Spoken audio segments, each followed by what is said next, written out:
নমস্কার। 2026-এর বিধানসভা নির্বাচনকে কেন্দ্র করে সরগরম বাংলার রাজনীতি। আজ আমরা নজর রাখবো লালমাটির জেলা বাঁকুড়ার দিকে। জেলার 12টি বিধানসভা আসন রয়েছে। মানুষের মনের ভাব ঠিক কী? কোন দিকে বইছে হাওয়া, ঘাসফুল নাকি পদ্ম শিবির? কে এগিয়ে থাকবে এই লড়াই? চলুন দেখে নেওয়া যাক আমাদের বিশেষ সমীক্ষা বা ওপিনিয়ন পোল।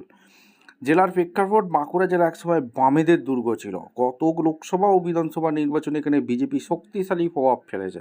তবে তৃণমূল কংগ্রেসও তাদের হারানো জমি পুনরুদ্ধারে মরিয়া।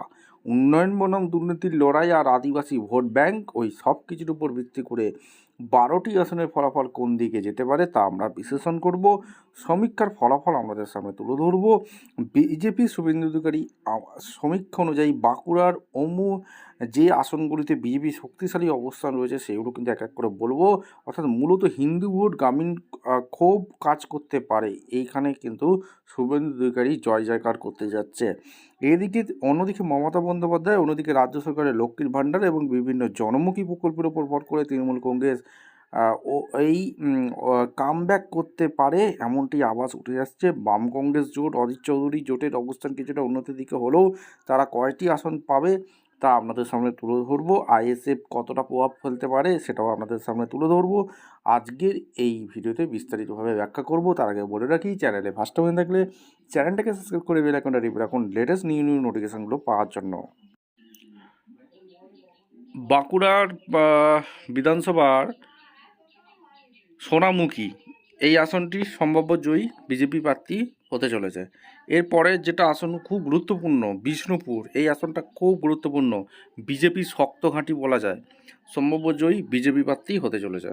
3 নম্বর ইন্দাস, এটাও বিজেপি শক্ত ঘাঁটি, সম্ভাব্য জয়ী বিজেপি প্রার্থী হতে চলেছে। 4 নম্বর কতুলপুর, খুব গুরুত্বপূর্ণ আসন, এখানে সম্ভাব্য জয়ী বিজেপি প্রার্থী হতে চলেছে। 5 নম্বর ওন্দা, এখানেও সম্ভাব্য জয়ী বিজেপি প্রার্থী হতে চলেছে। 6 নম্বর বড়জোড়া কিন্তু হাড্ডাহাড্ডি লড়াই হতে চলেছে, খুব সামান্য কিছু ভোটে হলেও আমরা তৃণমূলকে এগিয়ে রাখছি, ঠিক আছে। 7 নম্বর বাঁকুড়া, সম্ভাব্য জয়ী বিজেপি প্রার্থী হতে চলেছে। 8 নম্বর তালডাংরা, সম্ভাব্য জয়ী তৃণমূল হতে যাচ্ছে। 9 নম্বর রায়পুর, সম্ভাব্য জয়ী তৃণমূল হতে যাচ্ছে। 10 নম্বর ছাতনা, এটা বিজেপির শক্ত কাঠি, এবারও বিজেপি জয়ী হতে যাচ্ছে। 11 নম্বর সালতোরা, এখানেও সম্ভাব্য জয়ী বিজেপি হতে যাচ্ছে। 12 নম্বর লাস্ট অ্যান্ড রানীবাঁধ, সম্ভাব্য জয়ী তৃণমূল কংগ্রেস প্রার্থী হতে চলেছে। এবার আমরা দেখে নেব 12টির মধ্যে কে কটা পাচ্ছে সেটা আমরা বিশ্লেষণ করব। তার মধ্যে 12টি বিধানসভার মধ্যে বিজেপি একাই 8টি, তৃণমূল 4টি, কংগ্রেস 0, বামেরা 0, আইএসএফ 0, হুমায়ুন কবিরের দল 0। এই হচ্ছে ওপিনিয়ন পোল উঠে আসছে আমাদের করা সমীক্ষা।